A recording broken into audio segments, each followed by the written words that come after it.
ಎಲ್ಲರಿಗೂ ನಮಸ್ಕಾರ. ನಾನು ಮೇರಚೇತನ ಕಾಗೋಡು. ನಿತ್ಯ ಜೀವನಕ್ಕೆ ಗೀತಾ ದರ್ಶನ ಭಾಗ 11 ಶ್ಲೋಕ 3. ಪಶ್ಯೈತಾಂ ಪಾಂಡುಪುತ್ರಾಣಾಂ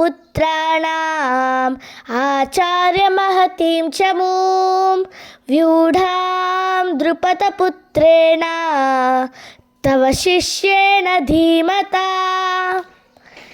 ಆಚಾರ್ಯರೇ, ನಿಮ್ಮ ಚತುರ ಶಿಷ್ಯನಾದ ದೃಪದನ ಮಗನು ಕೌಶಲದಿಂದ ವ್ಯೂಹ ರೂಪವಾಗಿ ರಚಿಸಿರುವ ಈ ಪಾಂಡವ ಸೈನ್ಯವನ್ನು ನೋಡಿ.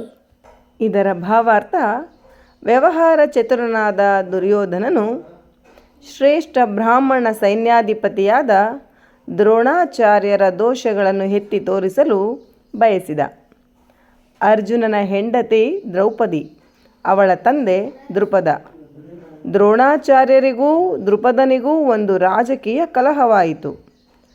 ಕಲಹದ ಫಲಪ್ರದವಾಗಿ ದೃಪದನು ಒಂದು ಮಹಾಯಾಗವನ್ನು ಮಾಡಿ ದ್ರೋಣಾಚಾರ್ಯರನ್ನು ಕೊಲ್ಲಬಲ್ಲ ಮಗನನ್ನು ಪಡೆಯುವ ವರವನ್ನು ಗಳಿಸಿದ.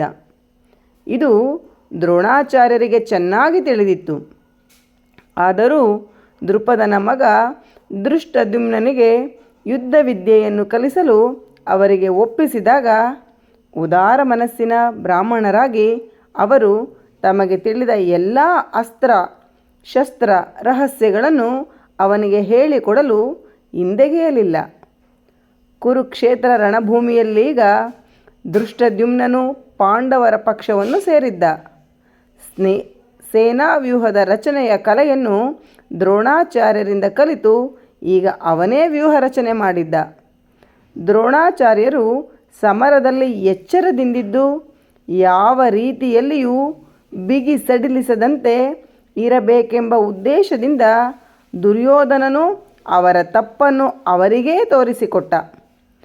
ಅವನಿಗೆ ಮತ್ತೊಂದು ಉದ್ದೇಶವೂ ಇತ್ತು. ದ್ರೋಣಾಚಾರ್ಯರು ತಮ್ಮ ಪ್ರಿಯ ಶಿಷ್ಯರಾಗಿದ್ದ ಪಾಂಡವರ ವಿಷಯದಲ್ಲಿ ಇದೇ ರೀತಿ ಉದಾರವಾಗಿರಬಾರದು ಎಂದು ಎತ್ತಿ ಹೇಳಲು ಬಯಸಿದ. ಅರ್ಜುನನಂತೂ ದ್ರೋಣಾಚಾರ್ಯರ ಅತ್ಯಂತ ಪ್ರೀತಿ ಪಾತ್ರನಾದ ಮತ್ತು ತೀಕ್ಷ್ಣ ಬುದ್ಧಿಯ ಶಿಷ್ಯ.